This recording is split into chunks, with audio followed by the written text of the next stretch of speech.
First off, I want to apologize for the late upload. Obviously, the next day is not my ideal way of doing things, but last night, took my girlfriend to the Stars on Ice in Hamilton, and didn't get home until after like 1:15. So, and it's a long night. Don't want to wake up dogs or anything, so I thought, you know what, probably best to wait to the next day. And with the Jays playing at 1:35, I'm trying to get this one out to you guys before then.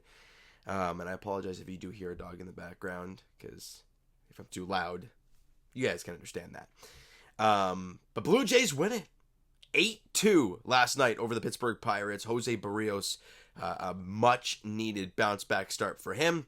Chris Bassett got his bounce back start a couple days ago. Jose Barrios got his one yesterday, and obviously Yusei Kikuchi's on the hill today, looking to bounce back after his rough one against the Boston Red Sox. Now, the offense was cooking, especially early on. I mean, you know, Johan Oviedo really struggled early on, and the Jays got the 2-out rallies cooking. In that first inning, you had Dalton Varsho rip a single up the middle, scoring George Springer to give the Jays a 1-0 lead. You're in really good shape. Then Whit Merrifield then strikes out, and you're thinking, okay, well, at least you got one, but you have runners in the corners with 2 out. And Brandon Belt, somebody who's been ripped apart by Jays fans since the moment he came here, since the moment he's touched the field, albeit he hasn't been great. And there's no defending him there. But he rips a double, was it one hop to the right field wall, 2-run score, Bo and Dalton Varsho score, and the Jays now lead at 3-0, a big 2-run, 2-out double from Brandon Belt, and then Alejandro Kirk rips one to right center field. It actually goes off the wall, but in comes Brandon Belt, Kirky into second, and the Jays have a 4-0 lead. Those 3 runs scored with 2 out. Remember when the Jays struggled mightily with runners in scoring position and 2 out? They got a couple of those knocks there last night. Now, we go to the top of the third inning.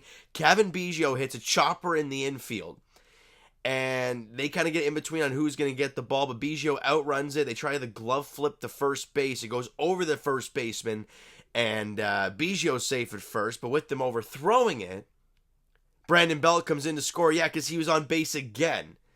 And the Jays now lead at 5-0. And then with 2 on and 2 out, Kevin Kiermaier rips a ball to left center field for a base hit. They were at second and third, so in comes Kirky, in comes Cavan Biggio, and the Jays lead it 7-0. Awesome stuff. Now, to this point, Jose Barrios has been outstanding. He had a perfect game going at one point. He was doing a really nice job all game long, and he really needed it. The velocity was up. He was painting his slurve a little bit. I thought he was really good early. Now, they started to get to him a little bit in the bottom of the 6th. Connor Jowitt's an RBI single. Brian Reynolds comes in to score to make it 7-1. But then we go to the top of the 7th inning, and then Kevin Kiermaier with the bases loaded and nobody out. You're thinking the Jays can just blow this open and pad their stats. Well, Kevin Kiermaier gets into a double play, but 1 run does come across to score, which was Brandon Belt, and the Jays lead it now 8-1. Then the bottom of the 7th inning, Jack Sawinski hits a solo shot to right field. A little 95, 96 mile an hour fastball in the inner half, middle in, and he turns on it and drills it into the seats and make it 8-2. And that's really where Jose Barrios' night ended. But hey, I thought he was great. He was spotting up his pitches really, really nicely. And a much needed bounce back start for Jose to gain that confidence back. Because let's be honest, Jays fans, the upcoming series for the Jays are not that easy. So he is going to, take advantage of these teams right now in the Pittsburgh Pirates, because let me just read out the schedule before we keep going here. You have the Phillies for 2 in Philly. Then you have the Atlanta Braves coming to Rogers Center. The Yankees coming to Rogers Center. The Orioles coming to Rogers Center. Then you go to the Trop for 4. You go to the Twins for 3. You come home to take on the Brewers for 3. At Citi Field for the Mets for 3. Houston comes to town for 4. Minnesota comes to town for 3. You're in Baltimore for 3. You're in Texas for 3. All of those teams are, I believe, in the playoffs right now. Maybe Texas isn't. I know they're first in the AL West. So, yeah, they're in the playoffs too. So, a stretch after this Pirate stretch, the Jays got a tough schedule ahead. And that's all going through the middle of June. Then you have the Miami Marlins, the Oakland A's, the Giants, I don't know where the Red Sox are going to be by early July. So the Jays got a really tough stretch coming up. So for right now, against a team in the Pittsburgh Pirates that aren't very good, you got to beat them down. And the Jays did that last night, and they've done it the last 2 nights, as they should have. All right? Let's get to these player stats, shall we? Offensively, man, it was a good day for the Blue Jays. 14 hits total for the team, only struck out 6 times, and they walked 7 times. So really putting bat to ball in this one, and it paid dividends. Now, the top 2 guys, George Springer and Bo Bichette combined 2 for 8. They weren't great. I mean, 1 for 4 for George with a run scored. Bo Bichette 1 for 4 with a run scored. So they made an impact, I guess. But the big guys, Dalton Varsho 2 for 5 with a run scored and RBI. Matt Chapman had another multi-hit game. He was 2 for 5 with he didn't no RBIs or anything for him. But Whit Merrifield, a big 0 for 5 with a couple punchies. So a tough night for Whit, but either way, he's not going to have that very often. The bottom of the lineup getting it done. Every single person, 6 through 9, had 2 hits. Brandon Belt, listen to this stat line. 2 for 3, 3 runs scored, 2 RBIs, and he walked twice. Have a night, Brandon Belt. Alejandro Kirk, 2 for 3 with a run scored and RBI. He walked once. Kevin Biggio even went 2 for 5 with a run scored in this one. Kevin Kiermaier, 2 for 4 with two RBIs in the game, and he walked once.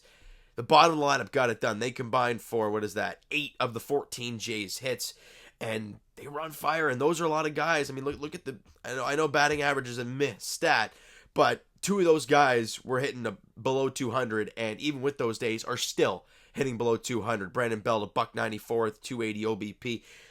Look, I don't want to get the hype on Brandon Belt here, but he is starting to turn it around a little bit. He had that game against the New York Yankees, and he's had that game last night.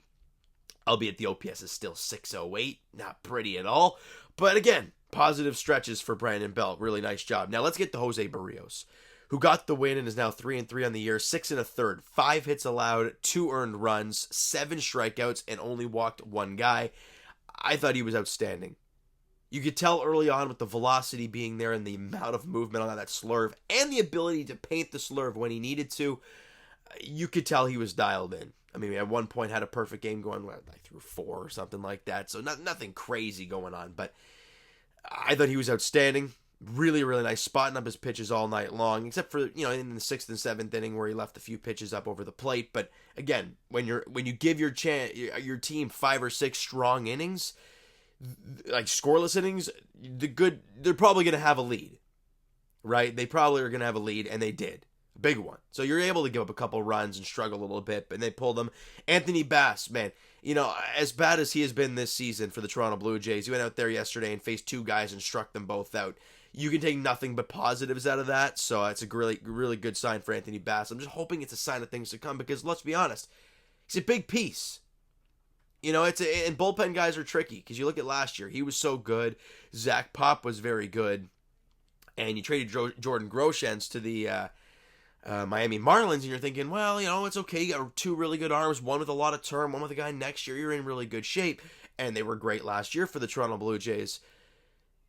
But to start this year, both guys are really struggling. Zach Pop, going on the Phantom IL. I wouldn't say Phantom IL. What am I talking about? Yeah, helped off the field. So he's on the IL. And Anthony Bass was probably very close to a Phantom IL stint. But really hoping he turns it around, because the Jays need some bullpen help. Now, what's going to shock a lot of Jays fans is Tim Mayza's numbers. I didn't realize they were that good.